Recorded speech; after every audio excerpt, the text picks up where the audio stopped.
Good morning, everyone. Welcome to the October 1st special PSLA meeting. Welcome to the full quorum. And first on the agenda is Sheriff Devlin.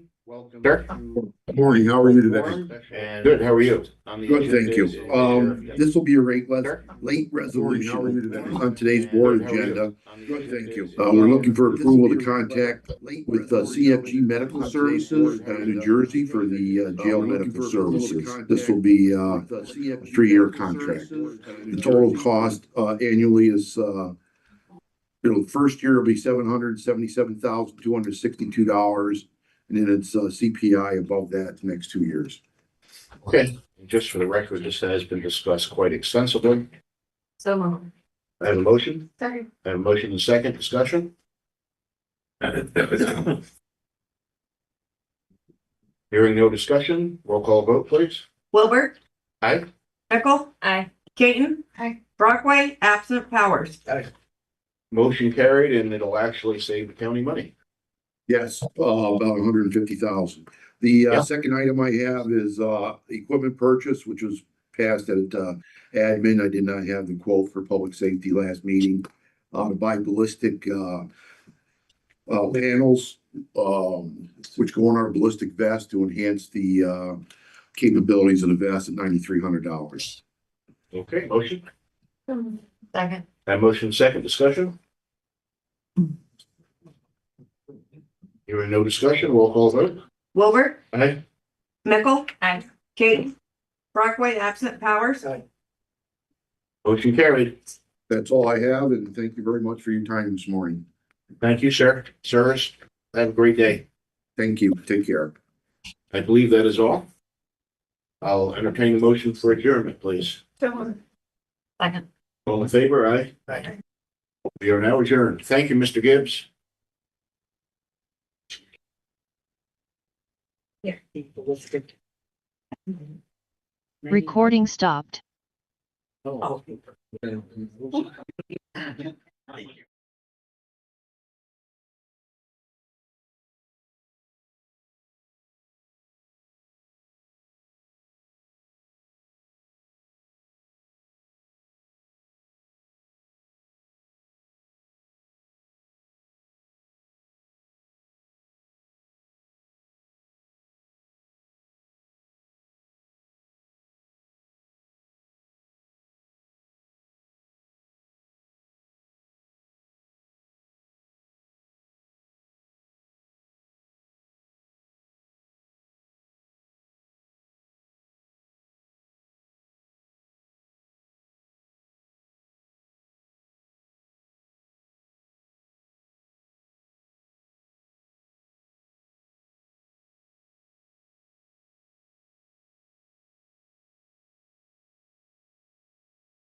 We'll open the public hearing number one.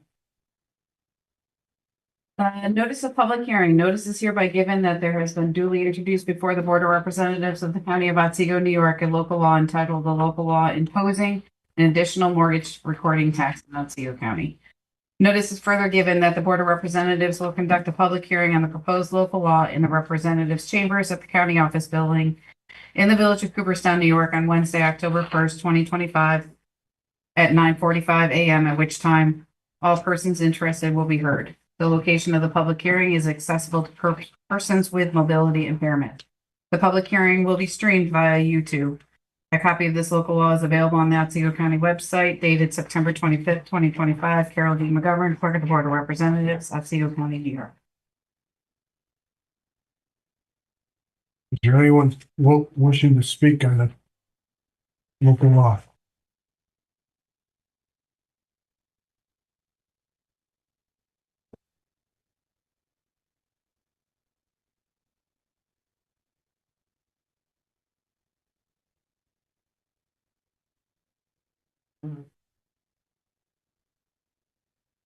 Hearing none, we'll adjourn the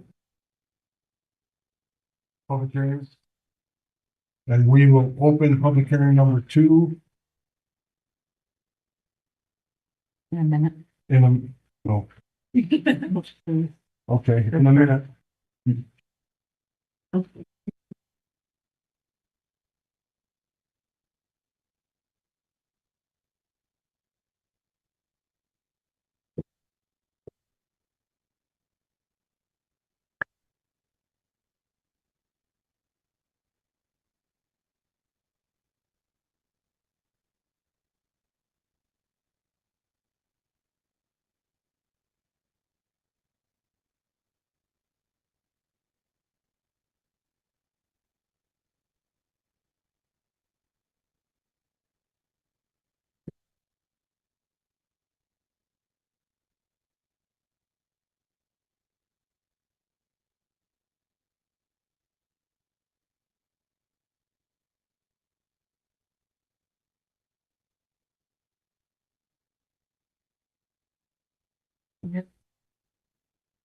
Now I will open public hearing number two. Notice of public hearing. Notice is hereby given that there has been duly introduced before the Board of Representatives of the County of Otsego, New York, a local law entitled a local law to override the tax levy limit established in General Municipal Law 3C. Notice is further given that the Board of Representatives will conduct a public hearing on the proposed local law in the Representatives Chambers at the County Office Building in the Village of Cooperstown, New York, on Wednesday, October 1st, 2025 at 9:50 a.m., at which time all persons interested will be heard. The location of the public hearing is accessible to persons with mobility impairment. Public hearing will be streamed via YouTube. A copy of this local law is available on the Otsego County website. Dated September 25th, 2025. Carol D. McGovern, Clerk of the Board of Representatives, Otsego County, New York. Is there anyone interested in addressing the board regarding overriding the tax cap?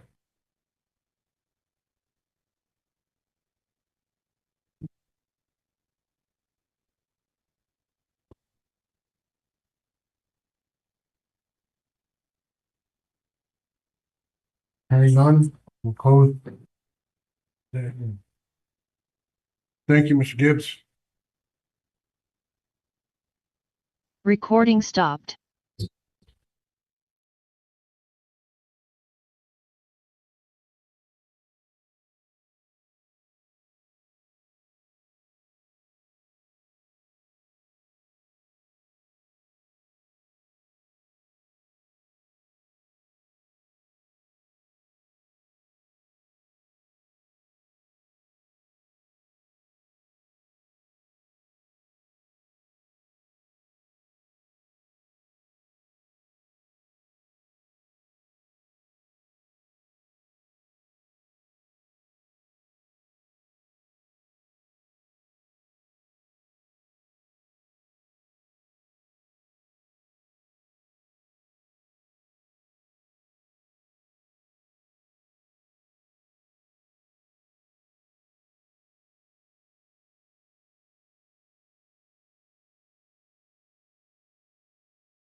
What?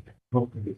This is our habit. We're gonna recognize our retirees for September 2025 now. And if they are here, they'd like to come up front. They've all been given their gifts by their Jennifer Taylor, a caseworker from Department of Social Services. Thank you, Jennifer.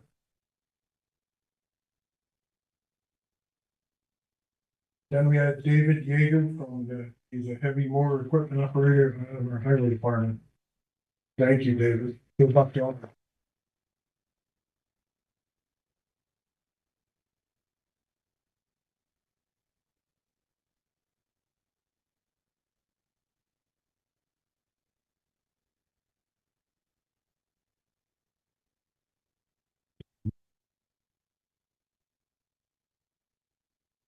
You got a sink in your car, actually.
Mhm. I think you'll show the wrong thing. Being 10 o'clock, we'll proceed, call to order our October 1st, 2025, County Board of Representatives meetings. Members, please. Frazier, Here. Powers, Brockway, absent, Peyton, here, Kennedy, here, Mickle, here, Bliss, Here. Marietta, Here. McCarty, Here. Wilbur, Here. Mendez, Here. Martini, here, Scanlon, Here. Basile. People, please stand for our pledge of allegiance. I pledge allegiance to the flag of the United States of America and to the republic for which it stands, one nation, under God, indivisible, with liberty and justice for all.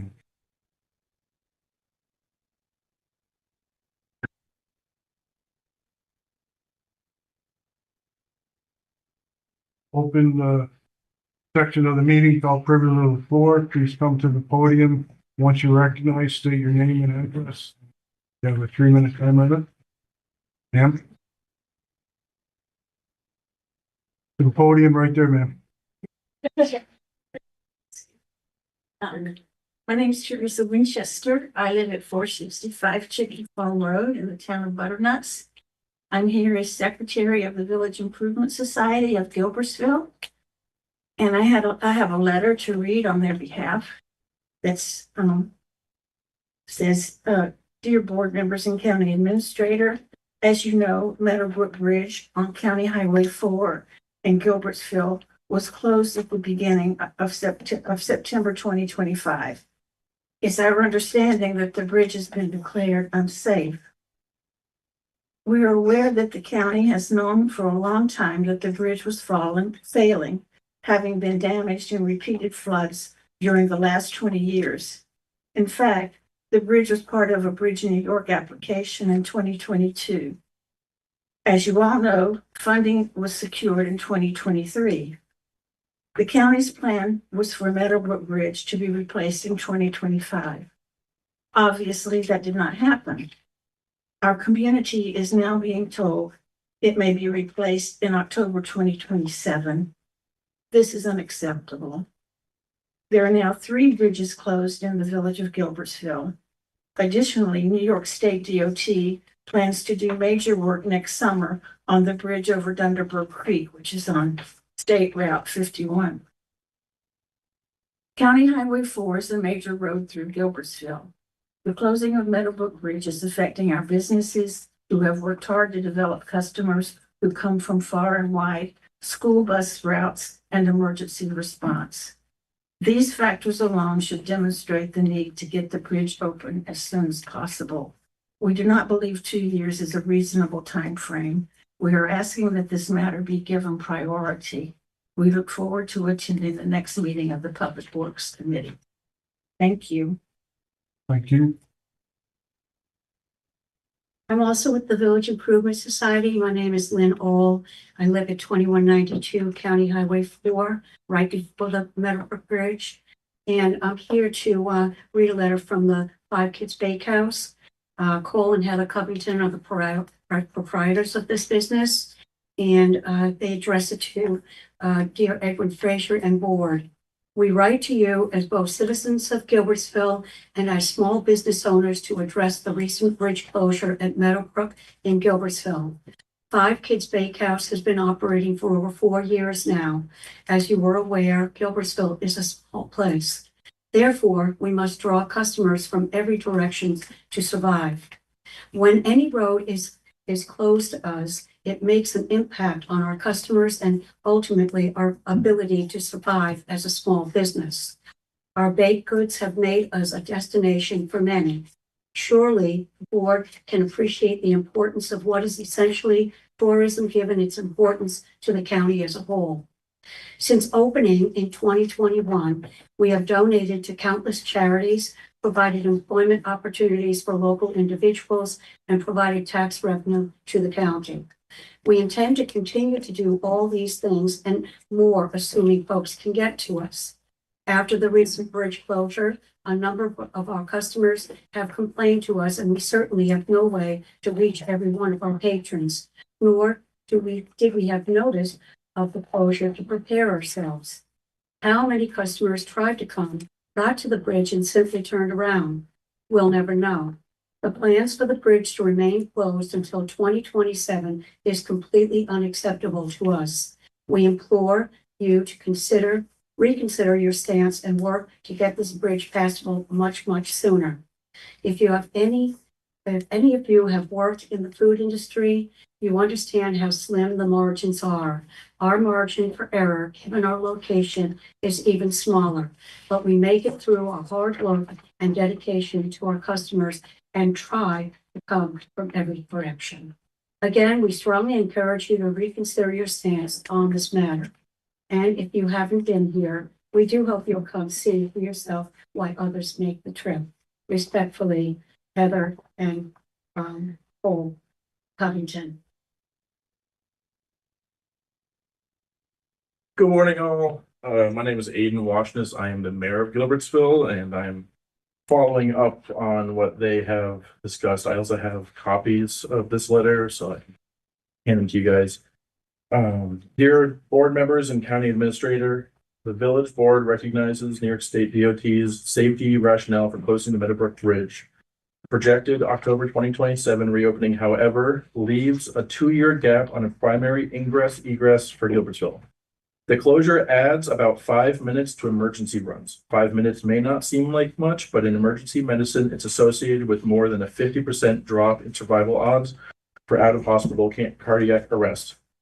In structure fires with modern contents, rooms can flash over in less than roughly 3 to 5 minutes, shrinking the escape survivability window by 85 to 90% compared with legacy conditions.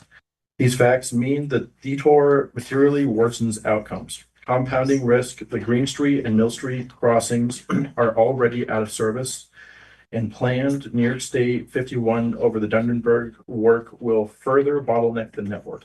This removes redundancy for evacuation and incident response and erodes the NFPA 1710 4-minute first engine travel benchmark. We respectfully request interim access within 30 days, direct DPW to present a costed, scheduled plan to restore controlled local emergency crossings, temporary modular span or one-lane operations with signals, flat/flagging, coordinated with New York State DOT Region 9.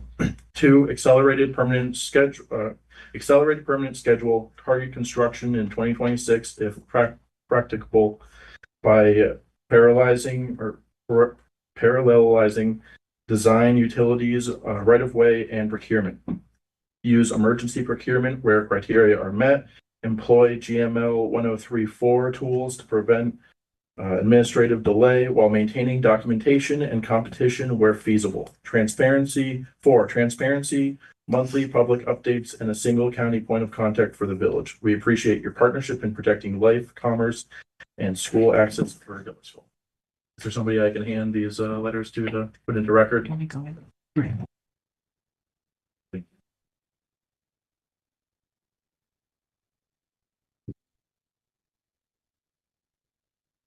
Thank you. Anyone else want to address the board today? Mr. Doyette?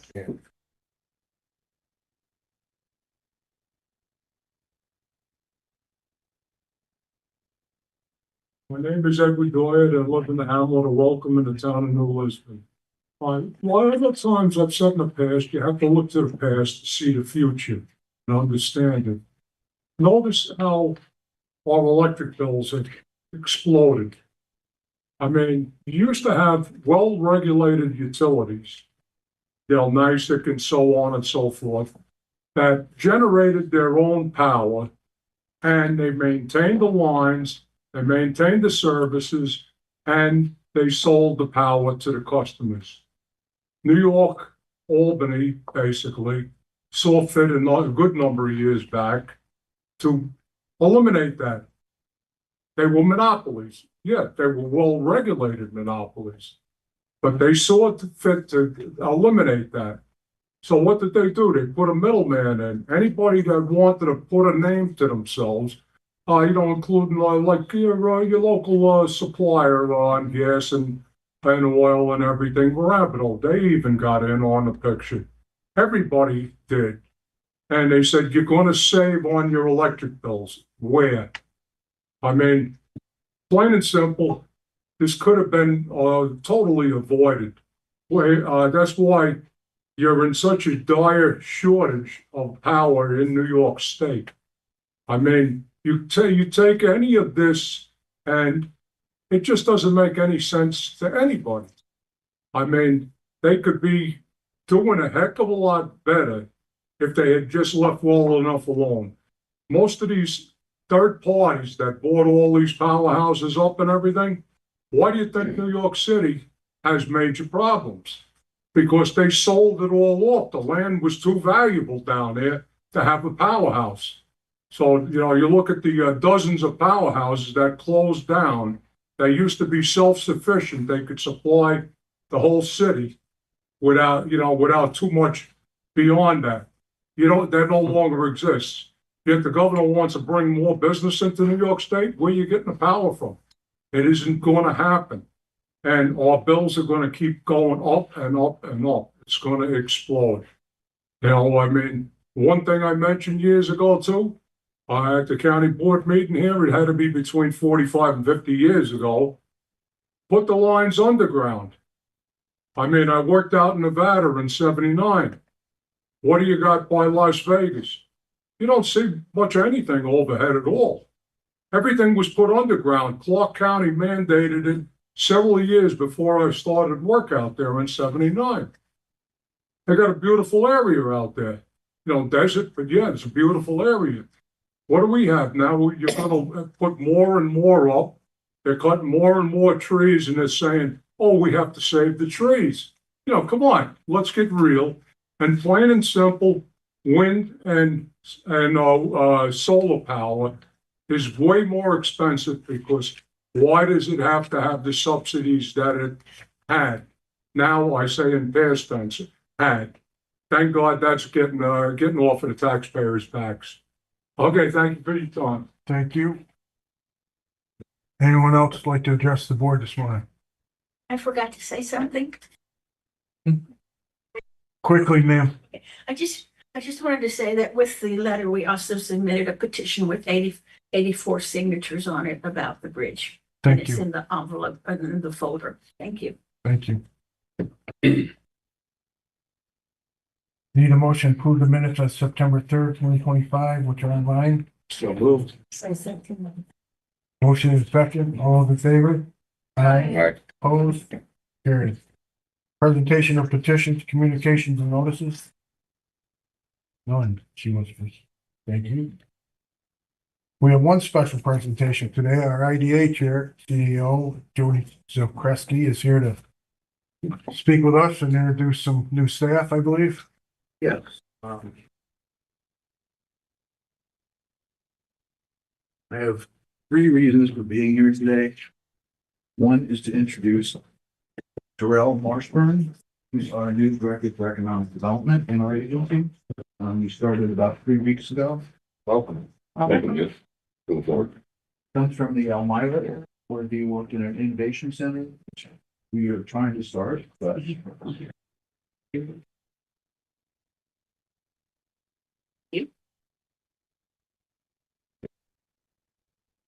you like to say a couple things? Oh, sure. I'm happy to be here. As like Joey mentioned, I did come from an innovation center / incubator. It was kind of like a sister incubator to the Kaufman, which I'm sure many of you guys probably know about Binghamton. And so I'm looking forward to bringing my talents and ideas to the community to help urban in this fight. So thank you for having me. Welcome. What was your exact position? No, I mean your 1 year. Oh, Director.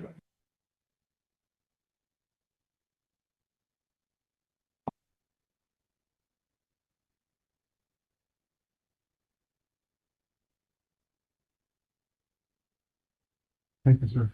thank you.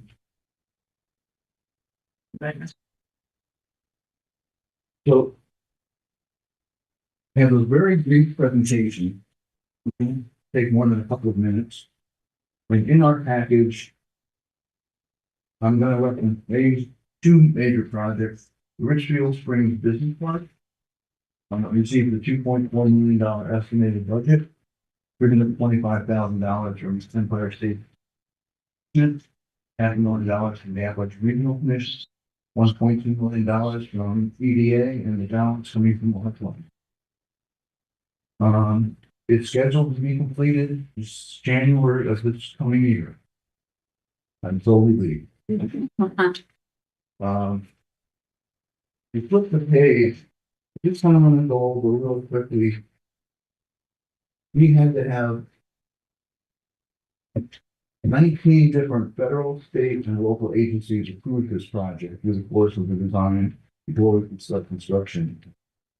We wrote a grant to Empire State Development in-house. We hired the MRB group to write a grant for EDA. We then again turned to in-house staff to do the Appalachian Regional Commission grant.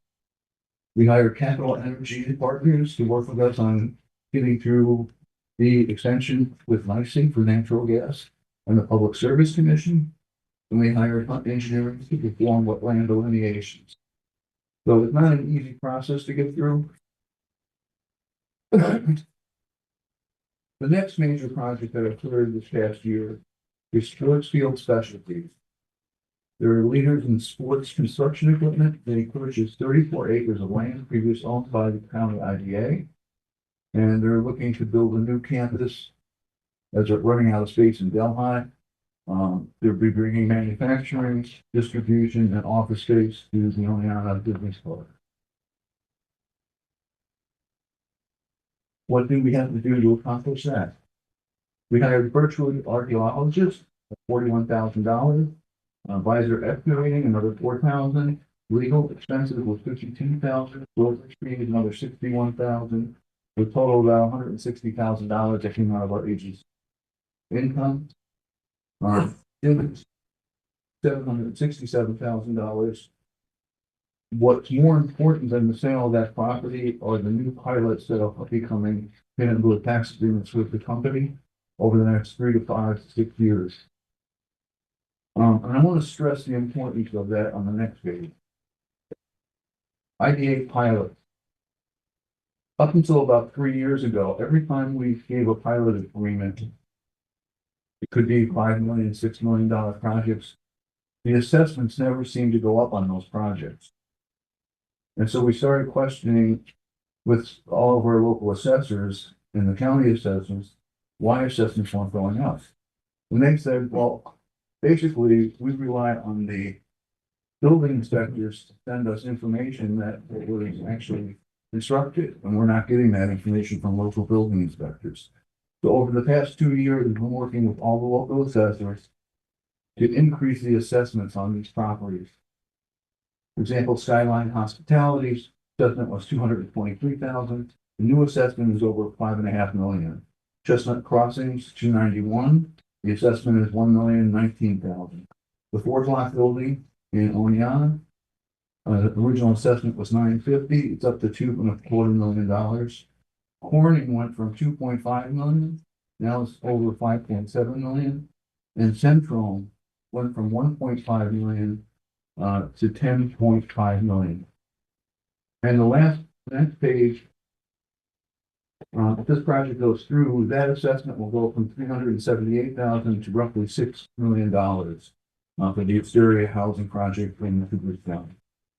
Combined, the assessments have increased from $5.8 million to over $31 million, which is a 25%, a $25 million increase in assessments in the county. So we're trying to get the assessments raised on buildings that we work on. The next page is just a brief summary of some of the business units we're working with. The third page, the next page is where we've been taking on more kind of responsibilities such as grant administration and market enterprise and providing pilot agreements on our tax bills. We'll be leaving the treasurer's office and doing all that after the year.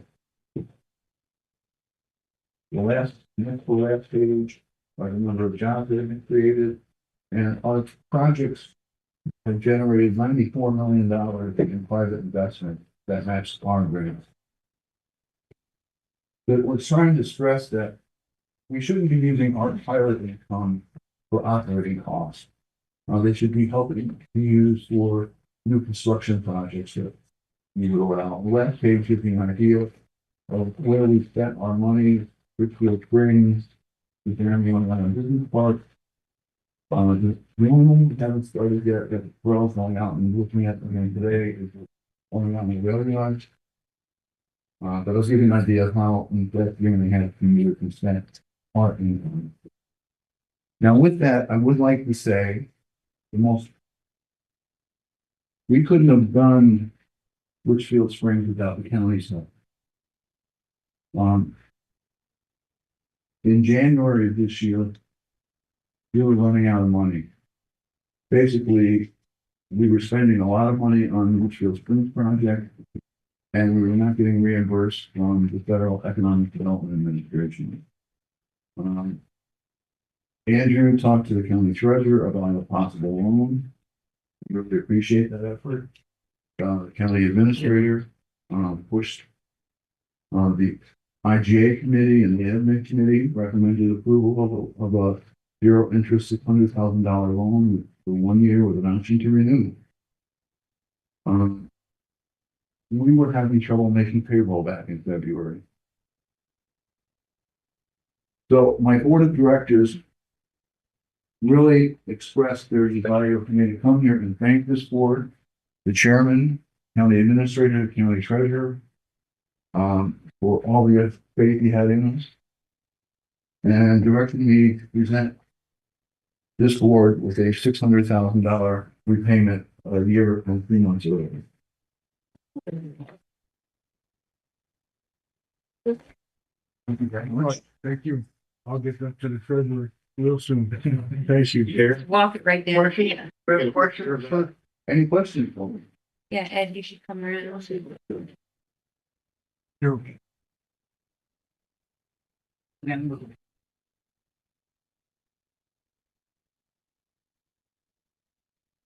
Oh. Sure, thank you very much. Thank you. Ready with the camera? Thanks. Thanks so much. Do you have questions for Joey? Anybody have questions? Yeah, how long is a pilot program usually for? Depends on the project. Who's there? For manufacturing, it's usually 15 years. It's a sliding scale for, the first 5 years, you get 25%, then 50, the next 5 years, 75%, the next 5 years, you full value at 16. In the case of hotel projects, we treat those as retail. So they need to get a 10-year abatement. Or it's the same abatement that they could get with the local assessor. 50% improvements, graduating by 5% each year for the next 10 years. So the 10-year seems much shorter. You only get cash 50% for quick abatement in the first year, 25. On housing projects, it can vary. It depends on their cash flow needs. We do an analysis based on their projected income and their net present value, cash value, and look at the rate of return, what the banks are. So some of them can be 20 years, some of them can be 30 years. In the case of one that the city approved, I think that's a 6 year. But ours roughly are between 20 and 30, depending. Solar energy projects, they're usually a 10-year program. And that's based on a formula that used to be derived by the Department of Taxation, but last year was declared unconstitutional, so we don't know how we're going to treat solar energy projects in the future. Thank you. I do have another follow-up on highway. They come up a lot when we're out in the town. And,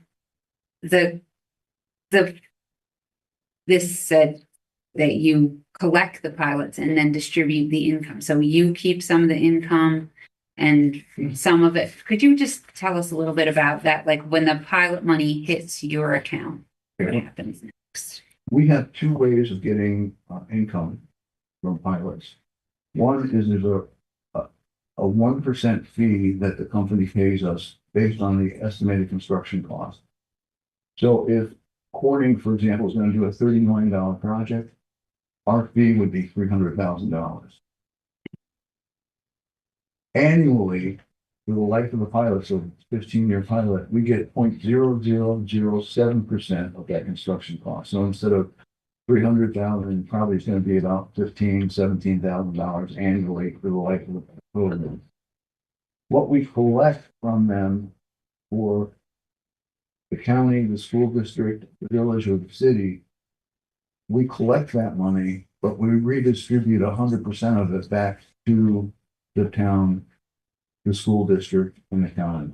We don't keep any of that money. We're prohibited by law from dipping into that. Okay, thank you.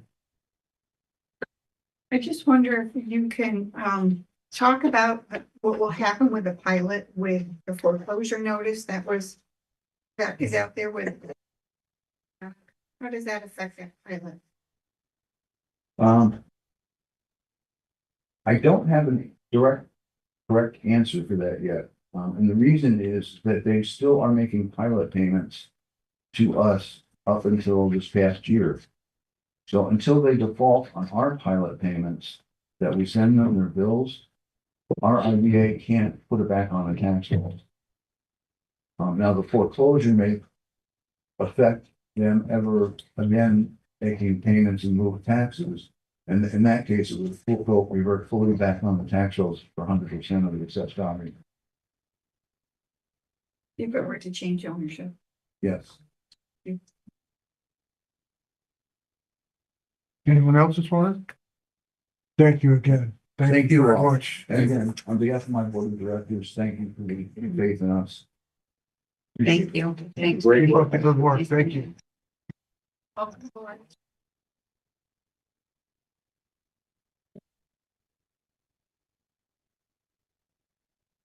We're now at the point of reports of standing committees, Public Works, Representative McCarty. Thank you, Mr. Chairman. I'm gonna try to be brief. We met on September 11th. First came in, Corner Ed Dammer. He presented blueprints and layouts for a new county facility for autopsies and corner building. We looked those over and told him that we would put it in when we design the capital, work on the capital projects. Next, Alan Ruffles was in. Al requested approval to do 6 sealed bids of county-owned property and on the tax section 8. 3 of those are in the city of Oneonta, 1 in the village of Lawrence, 1 in Milford, 1 in Otsego. There are small pieces, and the idea is maybe a landowner might want to put a bid on it. We approved that. I asked the treasurer how many parcels were going up for sale, and the tax sale, he roughly said there was 360 at this point. Tim Donahue was in. He had 2 bid results submitted for a roofing project at the old jail building over here. One was for 119,000 and one for 92. We accepted the $92,000 bid. We also approved a contract with Utica Glass Company for the amount. He requested $195,000 to award a bid to Utica Glass Company to replace 78 windows in the northern wing of the Meadows as per bid specs. After discussion, the grant we received was $140,000. So we'd have had to transfer some money for the other $55,000. And the committee decided that each window there was broke down by price. The committee suggested that we just do the windows that we can for the $140,000 and not do all the 78 windows. So I think we're ending up doing like 55 maybe. Tim also requested a bid to request approval to award a bid to Jefferson and Son LLC Upstate Companies miscellaneous electrical services for various buildings. We approved that. We looked at his credit card statements.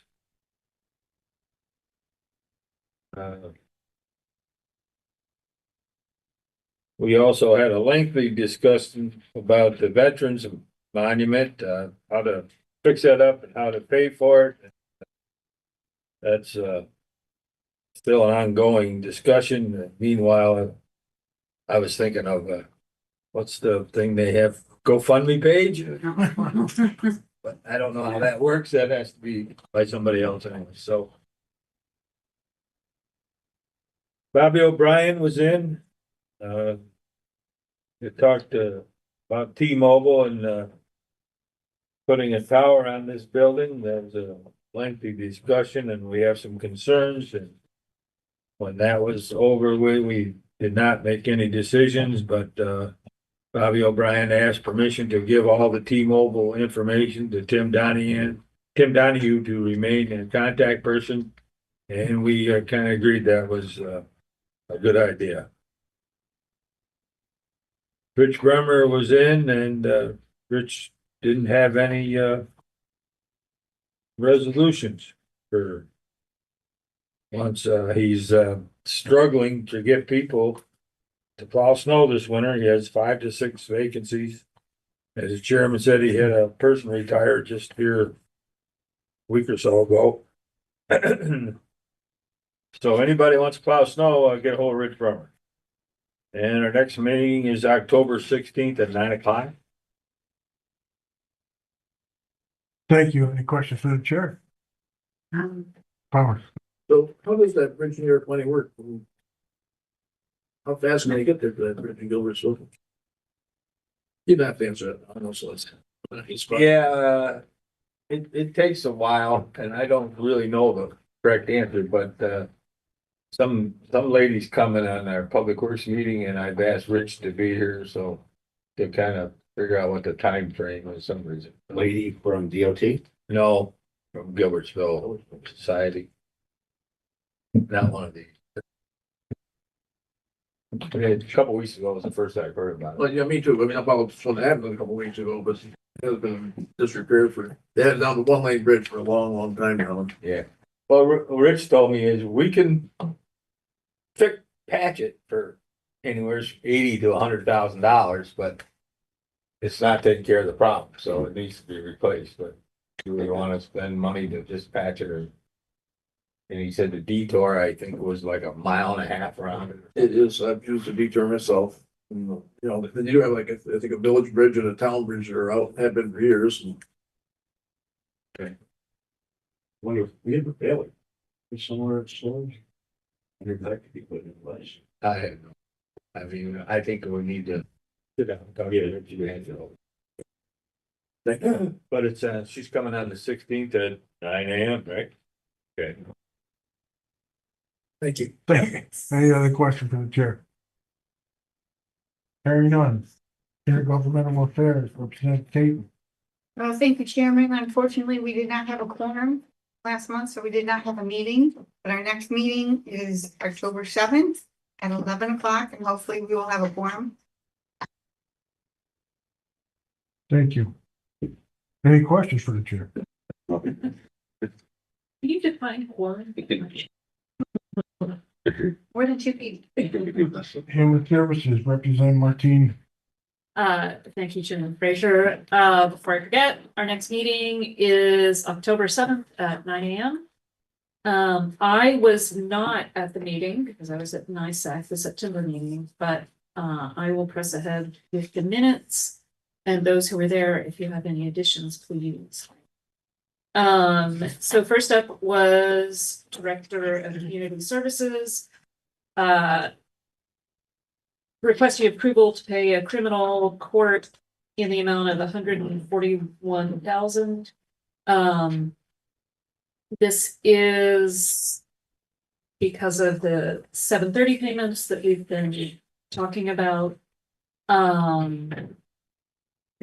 Next up was Lisa Winnie, Commissioner of the Social Services Department. Talked a bit about budgets and budget transfers, but there was really nothing super unusual. Again, all of these minutes are online, so you're more than welcome to have a look at them, and I'm happy to answer questions. So the monthly stats for DSS in the OFL shelter, there were 6 families. At Motel 88, we were utilizing 6 rooms. At Crossroads, it was 20 rooms, 0 at Genie Street Motel, and 9 tiny homes were filled. In terms of OPD stats, since the last meeting, there had been 6 emergency calls and 2 involved DSS housed individuals. Next up was Director Tammy Reed from Office for the Aging. She requested approval to purchase a handicap minivan. And again, the reason it's being purchased and not rented is all of the modifications they have to make to the van. Leasing one, making all the changes, then in a couple of years leasing another one and then having to make the changes again just doesn't make financial sense. There are also 2 convection ovens going in for the central kitchen. And that supports our meals for our elders. Department of Health Director Heidi Bond came in, and again, most of this was pretty straightforward. There is, however, or will be, a free Narcan box in the lobby at the main county office building. Just as a note. So the resolutions before you that came out of this committee are number 330, 331, 332, and 336. Are there any questions? I do have, do you have any clients in this field? Most likely, I can find out.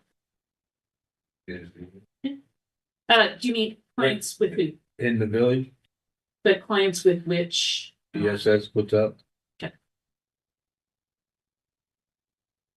Any further questions from the chair? Adrian, is the warming station gonna be the same location this year? I believe so, but since I'm emailing Lisa, I will email. But I haven't heard otherwise. Just wondering. Because that's November 1st, correct? Correct. Any other questions today? Carrying on, Public Safety and Legal Affairs, Representative Wilburn. Thank you, Mr. Chair. We opened the meeting on September 11th at 1 o'clock with a moment of silence in remembrance of 9/11. I presented a rough schematic plan of what the coroners would need for a small facility in some of our future planning for projects. They also provided that to Public Works. We thank them for that. That gives us an idea of what their needs are. Next up on the agenda was Sheriff Devlin and Under Sheriff Allison. They requested approval to send deputies to training. That was approved. Sheriff Devlin requested approval to purchase a variety of different equipment needs. We also approved some equipment this morning in a special session with PSLA. They were all approved. Requested contingency funds to finish out the year for inmate boarding. We went into executive session to discuss the medical plan contract that we approved also this morning in a special session for inmate medical. That will be on a late resolution for approval and consideration today. Next was the public defender who requested approval to contract with the Rural Law Center to accomplish up to 15 appeals. With that,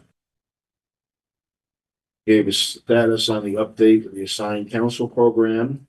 Right now, we're looking at possibly approving a managing attorney, a paralegal, and eliminating the coordinator position. These would not be filled until January 2026, and we approve that. That is also reimbursed by state ILS funding. Next up was our emergency services coordinator, Mr. Jones, Assistant West. We thank the committee for the 911 moment of silence and remembrance. We talked about the public services picnic that took place on September 18th. Requested approval to purchase some equipment budget items. That was all approved. Then he also requested to approve a purchase of Starlink for use in areas of the county that do not have adequate cellular coverage. That was also approved. Next on the agenda was E911 Director, Mr. O'Brien. Requested approval to award the tower shelter bid to Cell Site Solutions, and that was approved. Next up was Code Enforcement with Director Dara. Requested, he gave us his August revenue report. Then he requested approval to re-up his contract with OpenGov, which provides the public with easy access to status of permits and such like that. That was approved.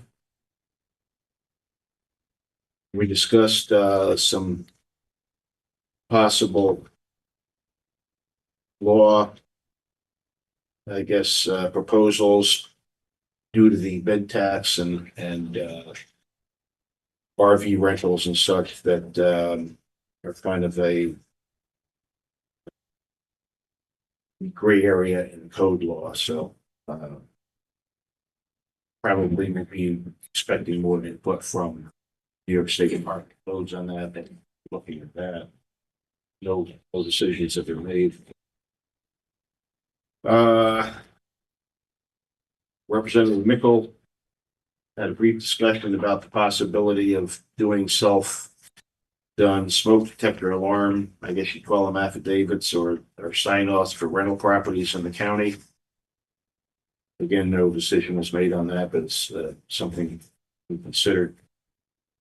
And then next on the list, agenda was Probation Director, Mr. Naughton, who requested approval to purchase some equipment and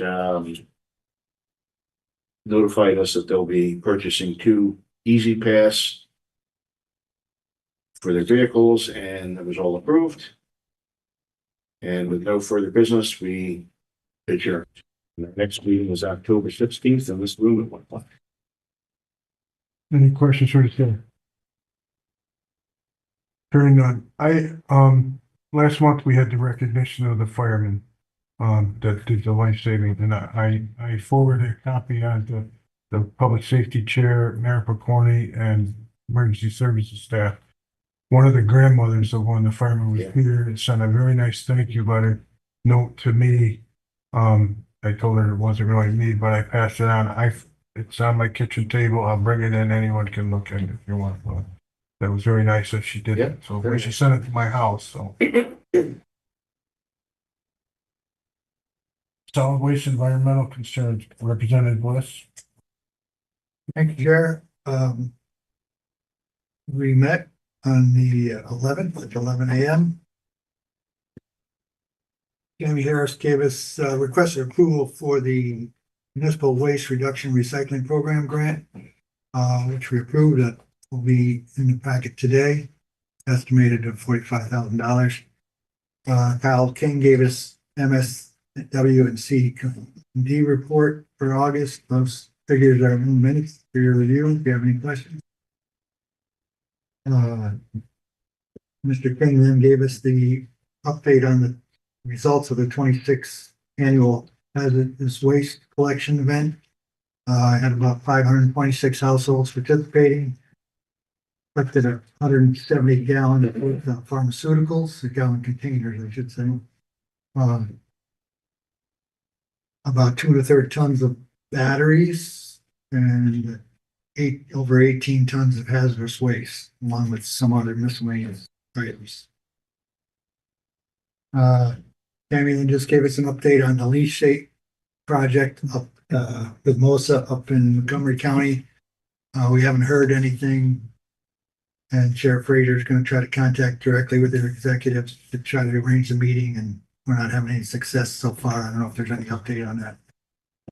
There's no. So it doesn't sound like they really are interested in working with us on that. Tammy then gave an update on the Southern Transfer Station final design. And she also gave an update on the Middlefield USGS survey. As we mentioned before, there was a holdup with the one name on the project, which was Niskayuna Rock, waiting for comment from the St. Regis Tribune of the Mohawk and Iroquois Indians.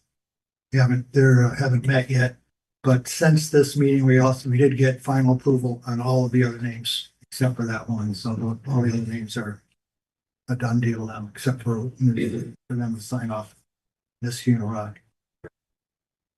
And Tammy also informed us that we had received some complaints, which we haven't had many of lately, but regarding nails at the Southern Transportation.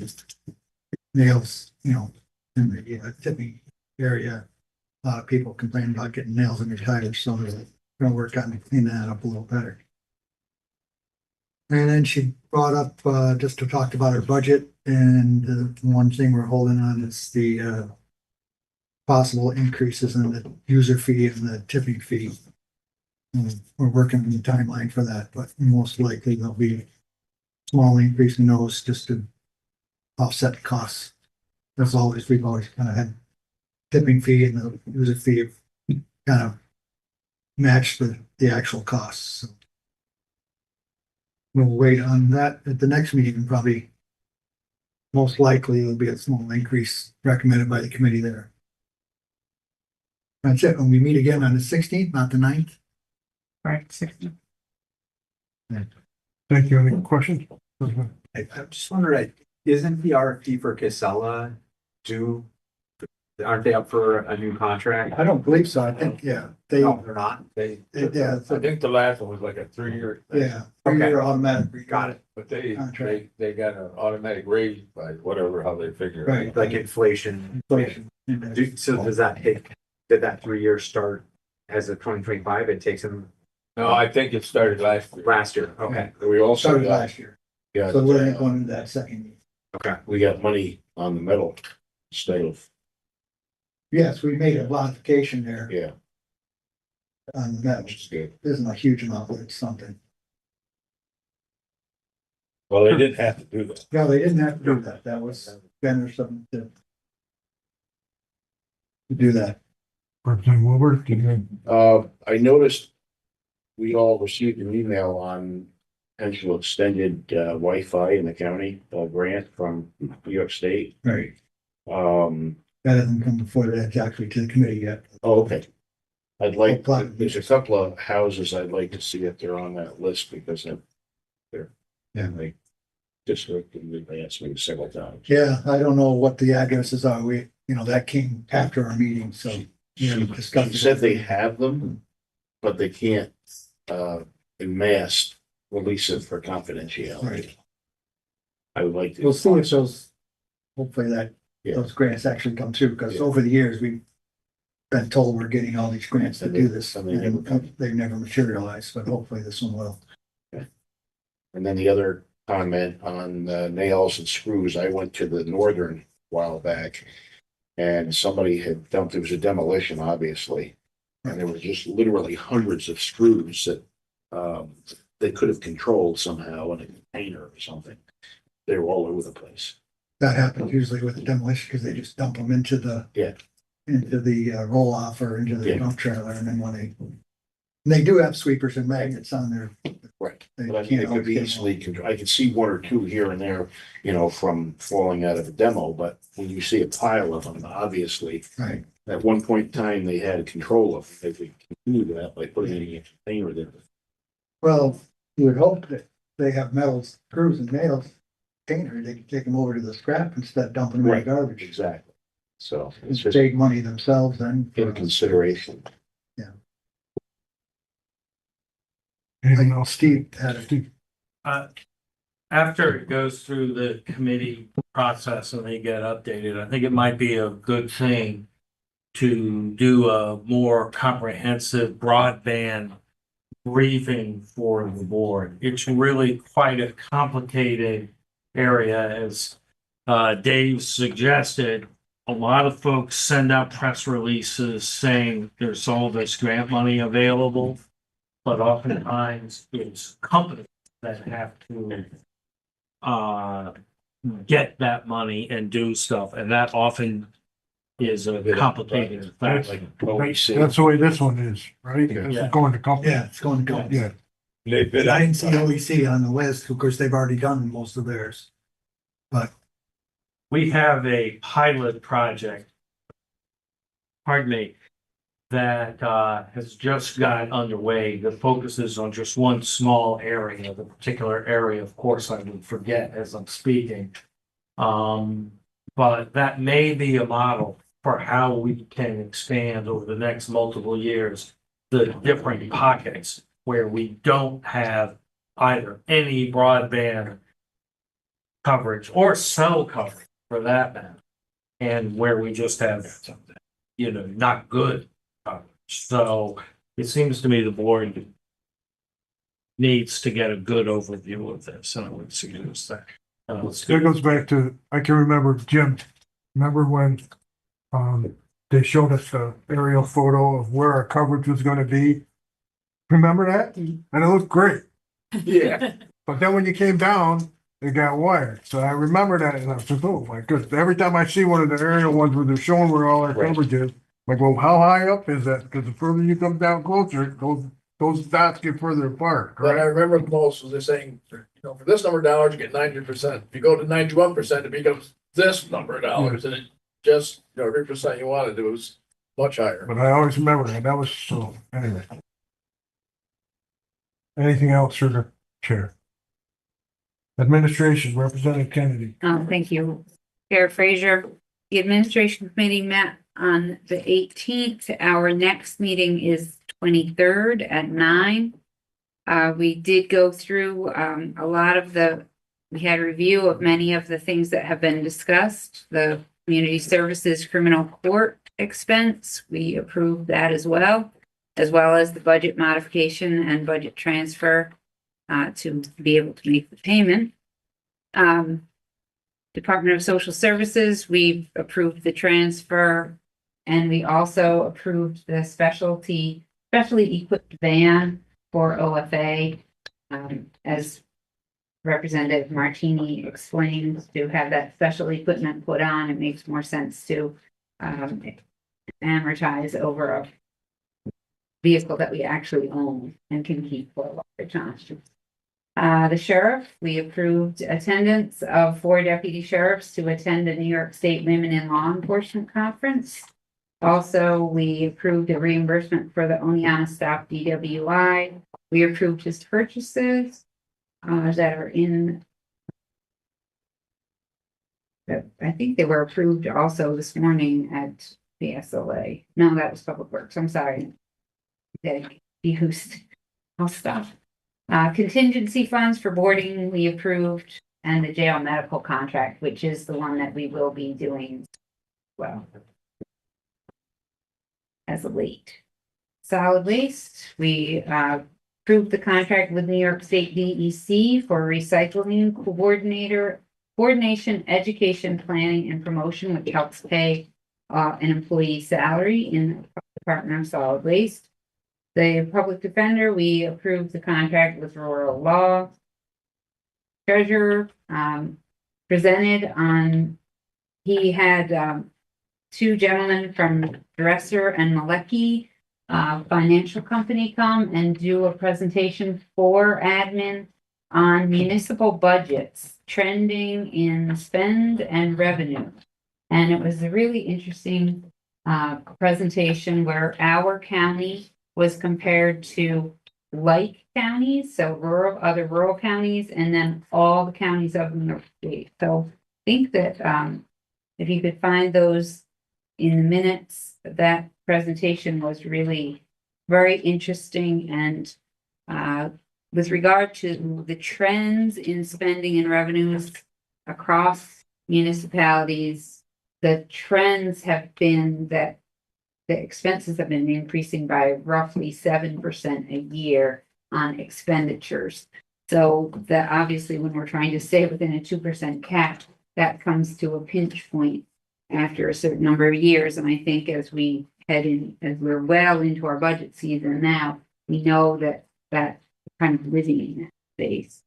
So come to the budget workshop as soon as we're finished with this meeting, or at noon, whichever one comes first.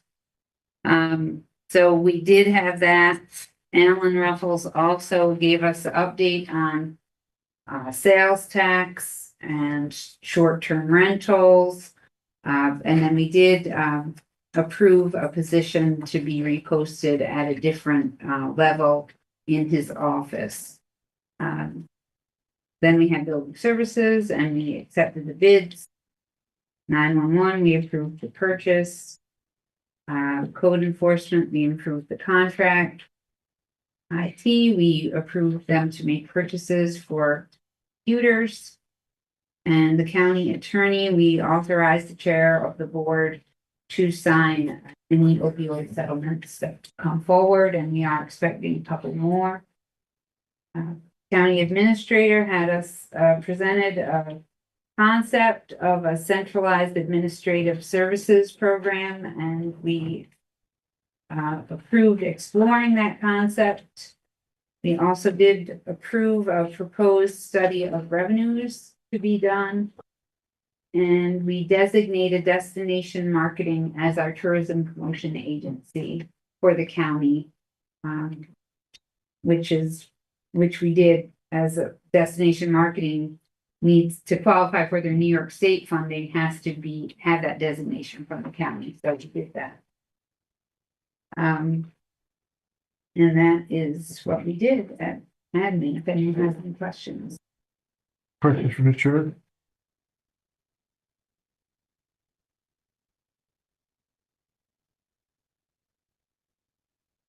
Hearing none. Negotiation, Representative McCarty. Well, apparently we don't have a contract with the correction officers yet. I haven't seen one. And I guess we're just about starting the negotiations with the CSEA when they come up with some dates. That's about it. Tim told me this morning, he's hoping there's a vote with the correction officers by the end of this week or early next, but that's tentative. Yeah, nothing's been changed though. As far as what we offer. No. They're voting on what we gave them. Okay. So I'm going. Unknown. Performance review of goal setting and technology strategic planning, Representative Marietta. Chairman Fraser, we did not hold performance review and goal setting committee meeting. We're continuing to have that committee meeting on hold, at least until we move through the budget process. We have this revamped evaluation process that we've developed, but it hasn't been rolled out yet. I think we're looking at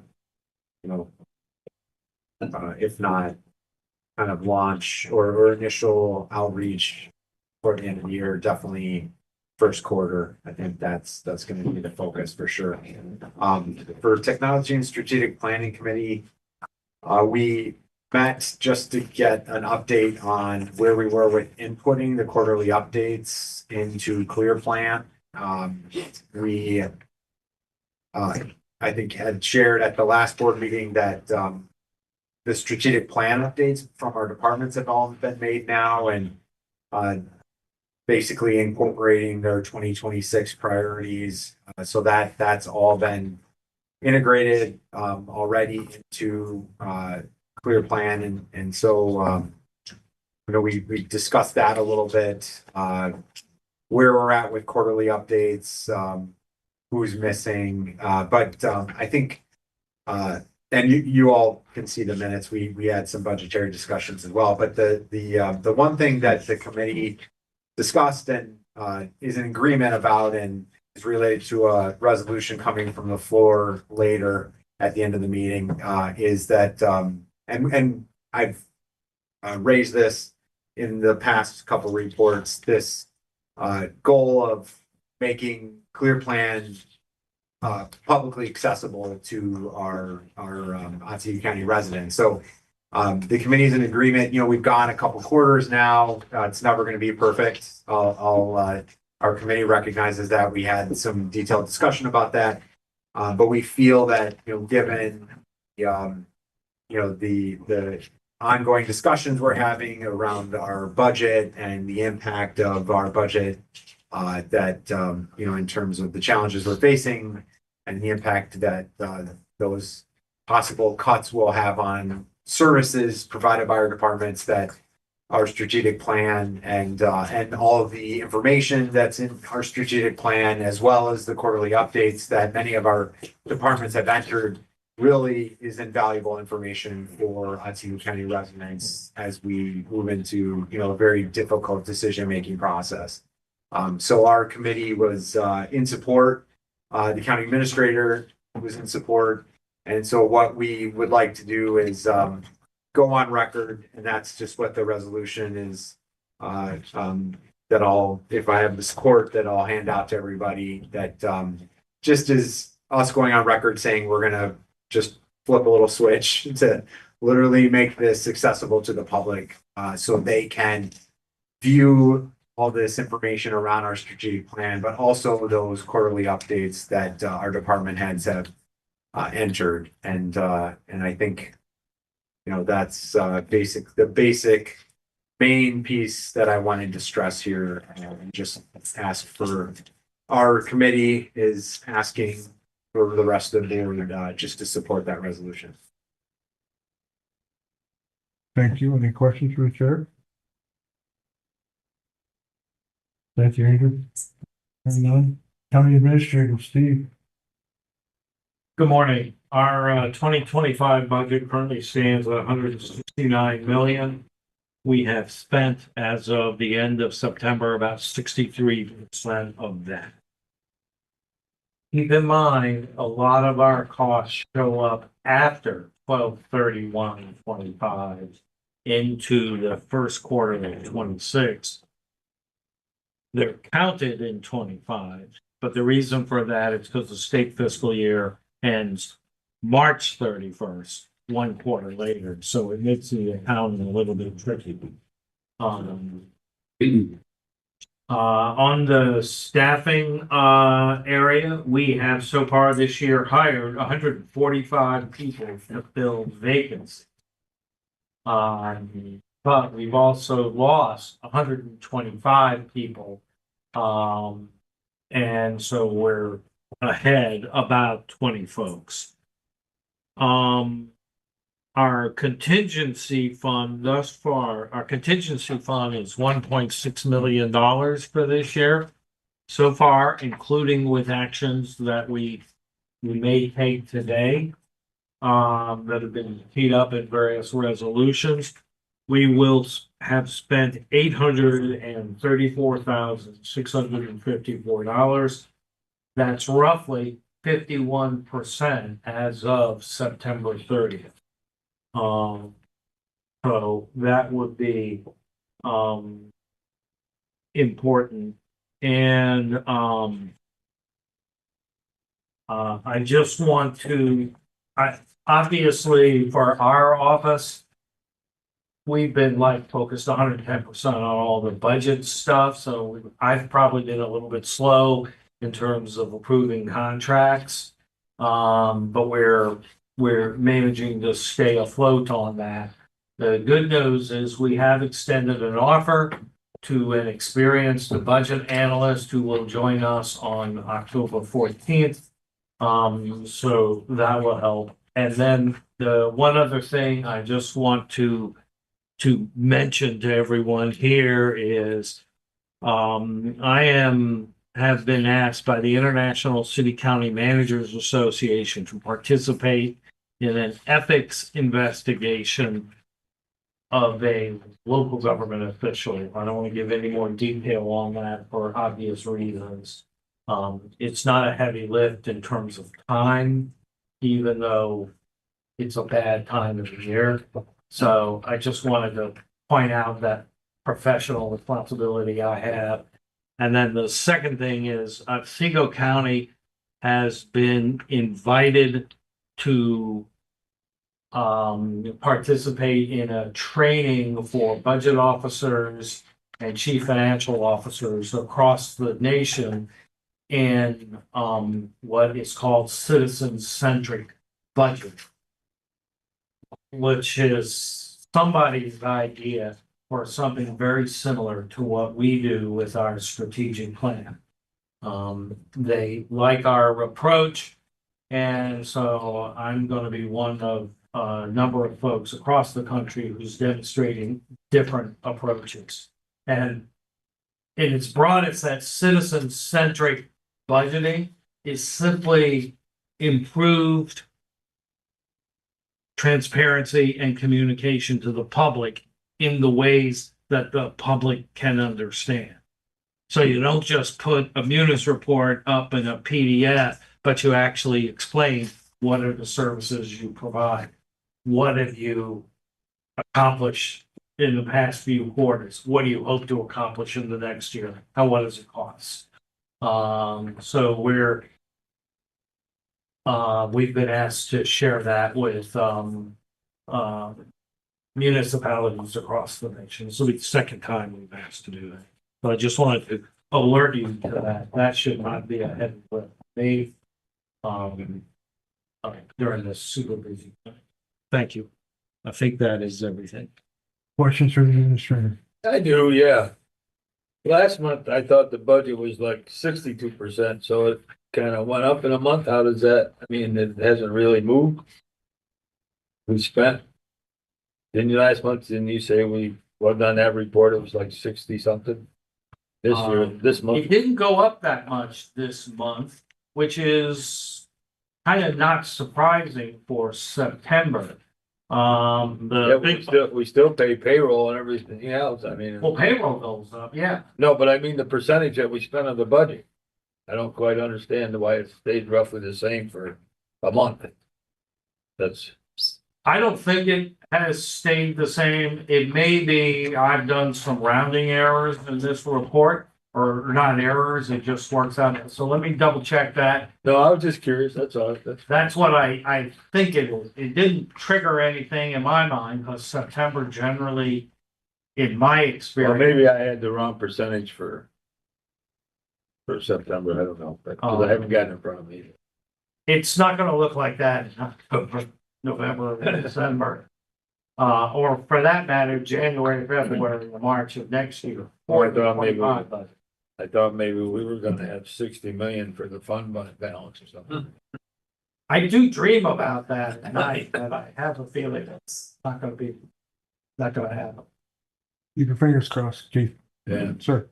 The check that we received from IDA, I don't remember where that came from. Fund balance. Okay, so where does that get returned to? Fund balance. Okay. So that's helpful. Our current fund balance, according to the last audit, is about $10 million. So roughly 600,000 is going to be added back into that. And actually, that's a little bit misleading because I may have my dates wrong, but at the time of the audit, when there was that 10 million balance, we hadn't taken, I don't think, the 600,000 out.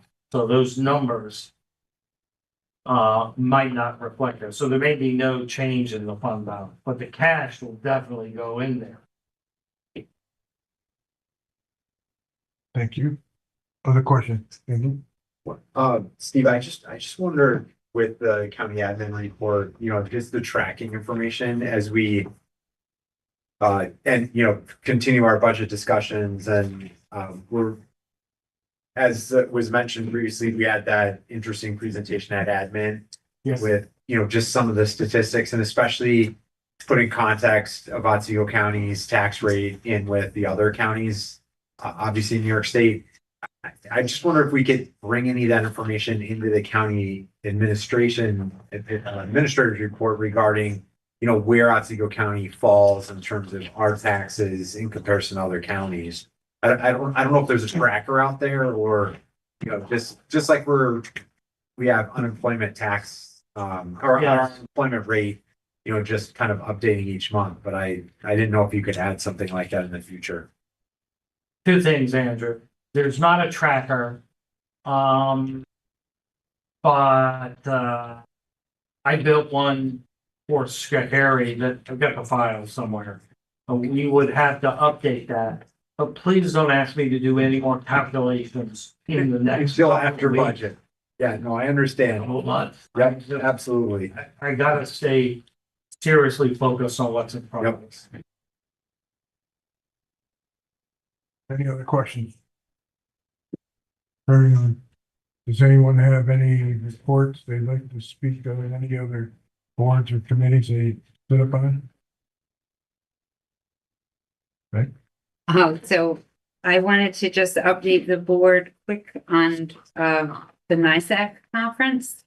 And I also realized that I cut my admin report short, Ed, because at admin, you came to the admin committee and requested that we pass a resolution that you had gotten at NISAC. and I kind of rolled it into my NISAC. But Chairman Fraser asked us, and we did do this, pass a resolution urging Governor Hochul to alter state spending and ensure New York's on a fiscally responsible path, and it's 342. So I thought we could pull 342 and give that a little extra attention as we go through our meeting today.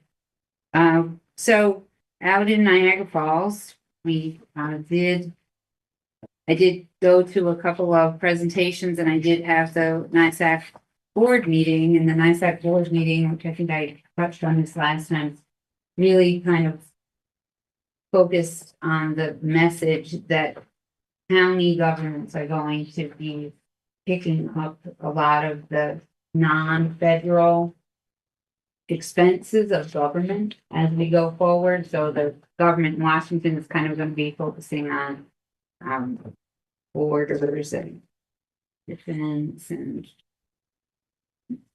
big budgets, but federal powers, and the states are widely disparate in how they implement one of the different social and human services. And so the ones that are like New York we're really going to feel some of those changes as the focus shifts in Washington from what's going to be funded federally and what's going to be given to the state. And that kind of goes hand in hand with Resolution 342 to ask for the state of New York to kind of reallocate and help us as we go into these times where we're going to be asked to be footing the bills for some of these programs. So hopefully we'll discuss or pass that resolution a little bit later on. And then just some of the other conferences that I attended were on effective leadership techniques and how DSS and community services can fold in with housing projects, which I see we have this, but there's been a lot of work where they wrap the services into the housing and meet the needs of the individuals who are homeless. So that was kind of a bigger focus on homelessness. And I think Representative Martini also had some of those same conferences where we talked about that. And housing is an issue across all spectrums of income in New York. So there's a lot going on with that. And then the plenary sessions that we attended, one was given by it was a reflection on 9/11 by a gentleman who was a doctor, and it was called Just an American. And he kind of had the whole auditorium just wrapped in attention listening to him. He was a survivor, a first responder of being a doctor, and also very sadly had lost a family member in 9/11 as well. But his presentation was thoughtful and timely and appropriate for that memorial. And I think everyone really took away a lot from that.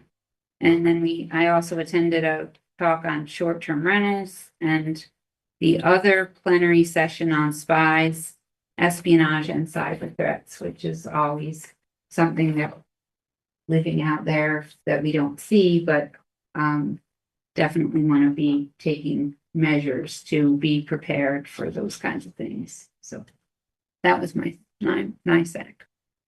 Do they take those sessions, the plenary sessions? Yes, I think they do. I'll find out for you, Michelle, because they were really good. Yeah. Anyone else, Michelle? I just wanted to do a quick update. From Southern Tier 8, we had our last board meeting, and I want to shout out to Tammy Harris for all of her work on a project. There's a medical IRT where the military come into your community and they offer medical assistance, veterinary, dental, things like that at no cost to your community. And Tammy got all the information together, got all the partners together, and Southern Tier 8 approved Otsego County to offer this in 2027. So I wanted to thank her for, all her efforts on that and of course the committee for approving Otsego County. I guess we had requested this a few years ago, I think in 23, but another county got it. So it'll mean a lot to our county to have this. And I believe some of it will be at Hartwood College and at various places throughout the county, but with the transportation that we have, and it's going to be great for people in our county that need those services to come together that week. So congratulations to Tammy and all her hard work. More to come. Yeah, it is good. Thank you. Anyone else today?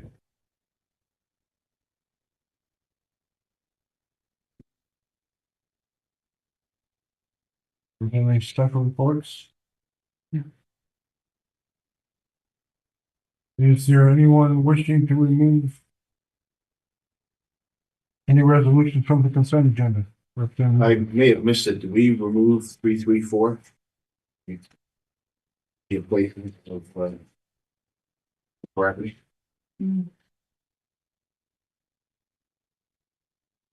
Or there was, Oh, we had discussed, we could remove it for the point of discussion.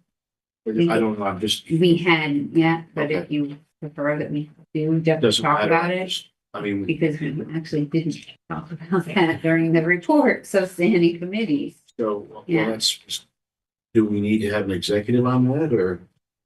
No, I don't think we do.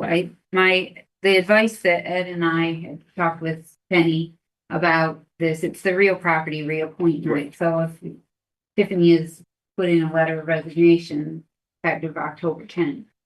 And real property, she's still going to be in office for 10 days. We can either pull this and have her just be provisional, or I think that is the word. Well, it wouldn't. For the 10, or do this and she's there for 10 days. it wouldn't hurt to leave her No, in the position no, of okay, reappoint her. Yeah. All right. That kind of was the guidance we were given. Yeah. All right. I'm just Okay. asking. That's all. No, good point. So is there a reason why she's leaving? She only been here a couple weeks. We can't talk about some Oh, executive all right. session. Well, I'd But I'm like to know. happy to. I'd like to know someday. Offline. Yeah. We can definitely Like, help you out. All right, so I- Since well, we my- appointed her for a term of 6 years, and she's gonna be leaving in 10 days. I would put her in as an interim or something rather than. So. There's some options that I heard about. I don't know if I'm prepared to discuss. Maybe we should talk about those, I think it should be pulled and then have a Yeah, okay. brief executive Yeah. session and talk about it. Okay. Okay, that works. He's saying, the attorney said if we're having any further discussion, we should probably have this in a document. That's what Yeah, they said. and they have just suggested that we do that. All right, so if you like a motion for the executive session, Well, I think we pull it and then talk about it later after we do everything else. okay? Yeah, that's fine. Okay, All right, so so I'll pull it. we're gonna pull it 334. Yeah. Okay. Are there any other representatives like to pull any of it? Hearing none. 342. 342 is pulled out. So we need a motion on a consent agenda, which is So moved. Well, motion to dispense with the reading. I move we So- dispense reading. second or. All those in favor? Aye. Okay. Opposed?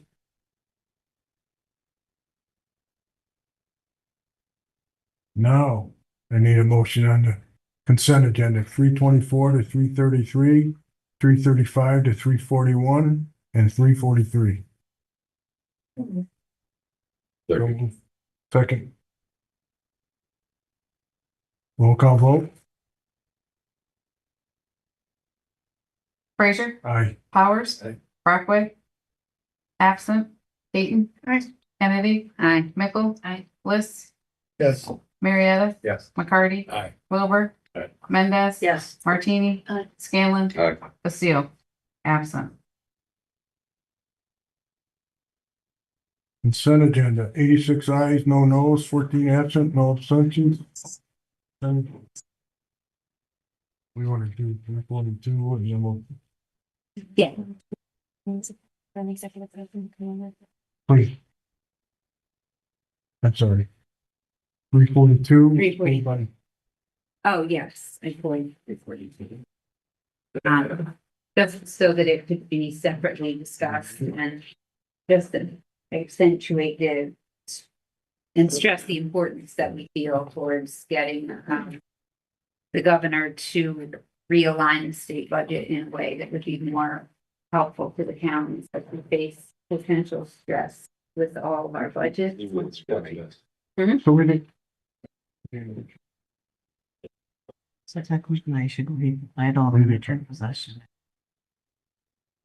So resolution 342 urging Governor Kathy Hochul and New York State Legislature to fundamentally alter state spending to ensure New York is on a fiscally sustainable path without shifting new costs to local government taxpayers. Second. Kennedy, McCarty, Wilbur, Martini, Marietta, Katie. Second. So now what I said. Okay. So I started this morning to highlight what I wanted to read, and you can see it's like the whole friggin'.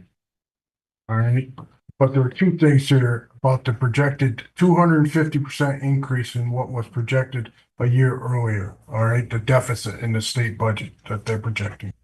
And it says, whereas that dramatic increase in the state fiscal gap stems primarily from state actions, not economic or federal changes. All right.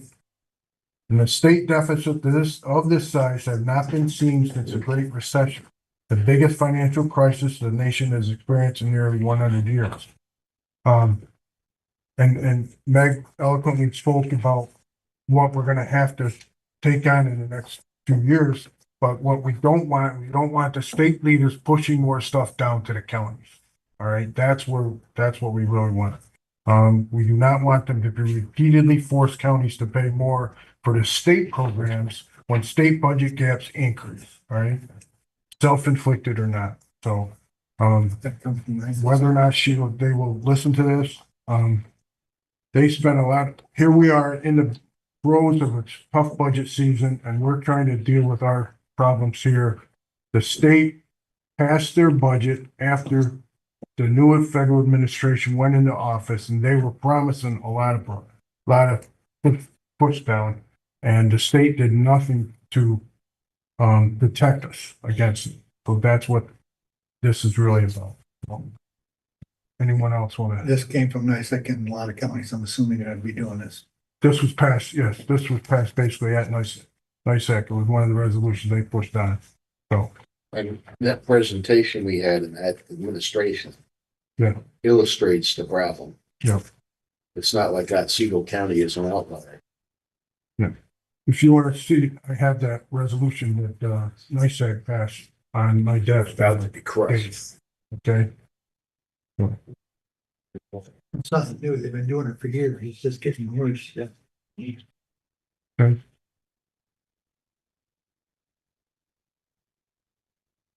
All those in favor, say aye. Aye. Opposed? Carried. Thank you. Going to ask for an executive session.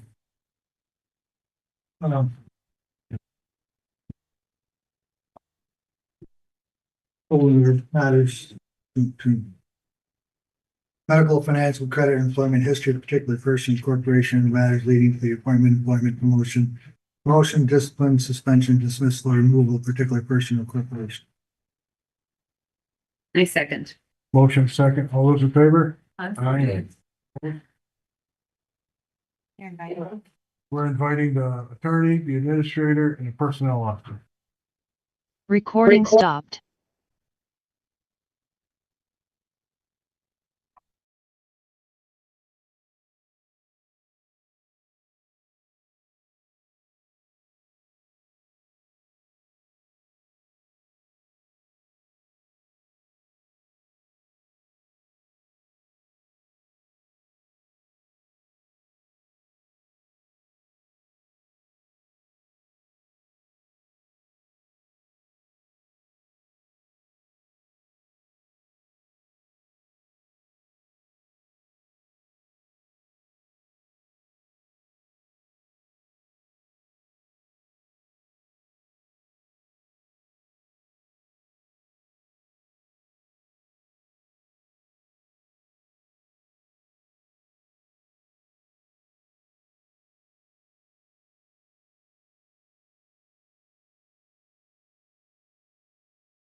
Thank you.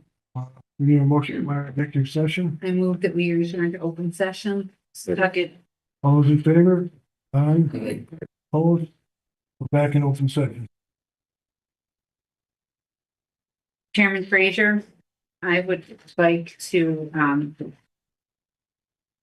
discuss resolution 334 with the administration committee and ask for a motion that we withdraw resolution 334. I motion we withdraw resolution 334. Second. And can we just do all those in favor, aye? Aye. Aye. Noes, noes abstaining, that motion passes. We're done with the.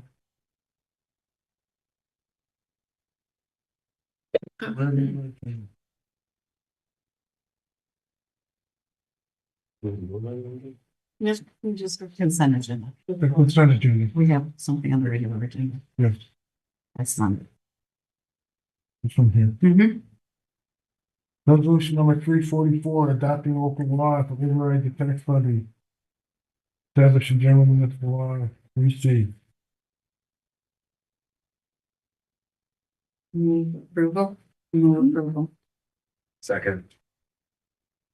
We have a motion and a second. Discussion.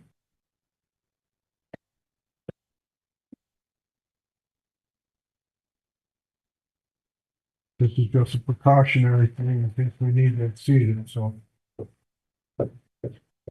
Roll call vote. Fraser, Aye. Powers, Aye.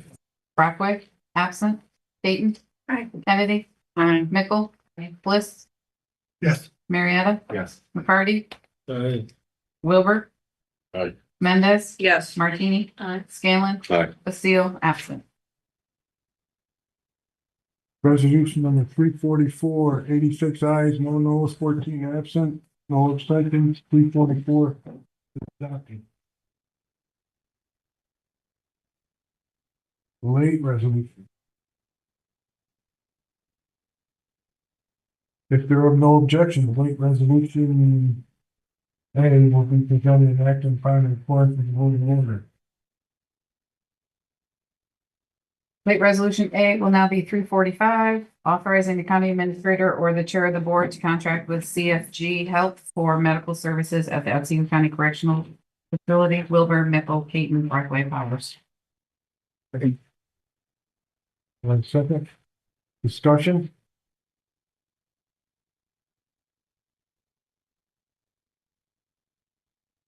Anyone, roll call vote? Frazier. Aye. Powers. Aye. Brockway, absent, Peyton. Aye. Kennedy. Aye. Mickle. Aye. Bliss. Yes. Marietta. Aye. McCarty. Aye. Wilbur. Aye. Mendez. Aye. Martini. Aye. Scanlon. Aye. Basile, absent. Resolution 345, 86 ayes, no noes, 14 absent. 345 is adopted.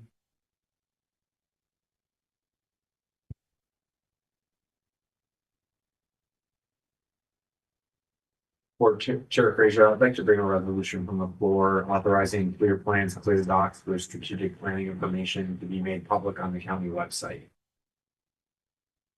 And I mentioned this earlier when I gave the They're gonna circulate. distribute. Yep. Good.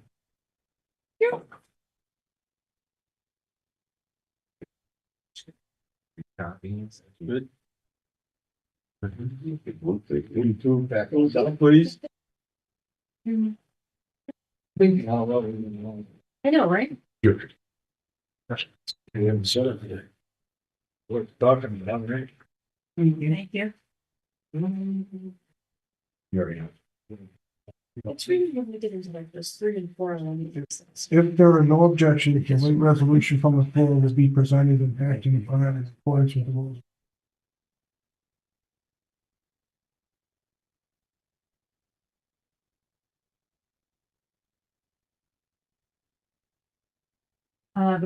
This from the floor resolution will be number 346, authorizing clear plans / clear docs for strategic planning information made public on the county website by Marietta.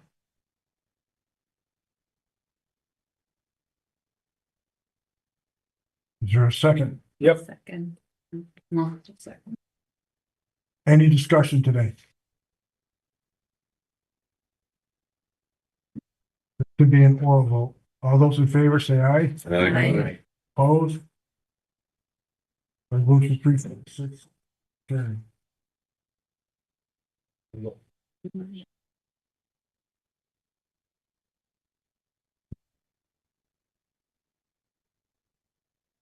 Board Chair Frazier, I'd like to bring a resolution from the floor designating the Destination Marketing Corporation as a tourism promotion agency for Otsego County. As discussed earlier today, we need this designation so that they are allowed to receive tourism money from state and the year.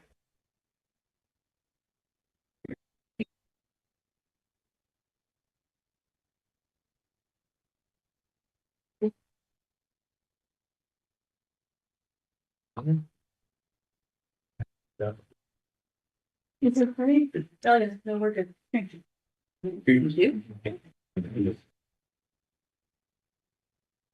Thank you.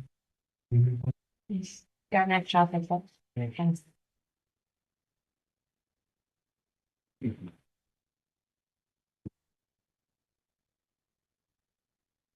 If there are no objections, the late resolution from the floor will be presented and acted upon in accordance with the rules of order. This from the floor resolution will be 347, designating the Destination Marketing Corporation as a tourism promotion agency of Otsego County, Caton. Second discussion. Does this mean that what we ban will go down if they get money from the state? You're Good thing with that. such an optimist. You're a funny guy. I had to ask. Oh, there we go. Poor Justin. The state money, just as an aside, the state funds are very small. Yes. Overall. Any further discussion? Don't hurt to ask. We have oral vote. All those in favor say aye. Aye. Opposed?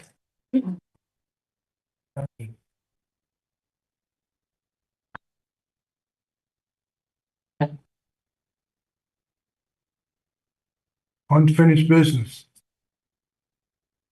Representative Stanley. Okay, good morning, everybody.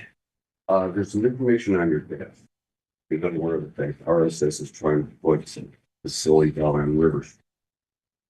And they come up with a 6-1 neighborhood united.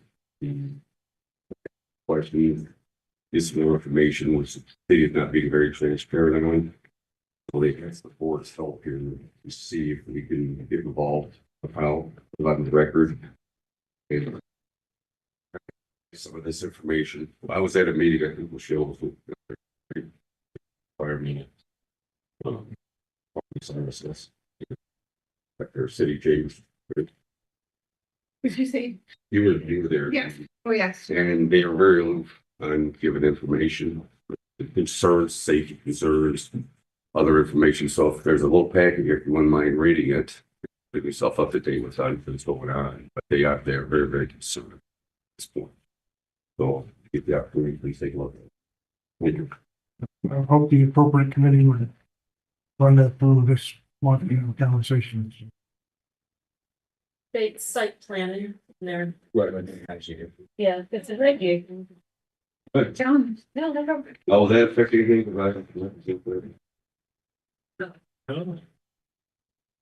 Is there anything else today? Any unfinished business? Motion to adjourn? Second. All those in favor? Aye. Opposed? Yeah, we do have budget meeting downstairs. Recording stopped.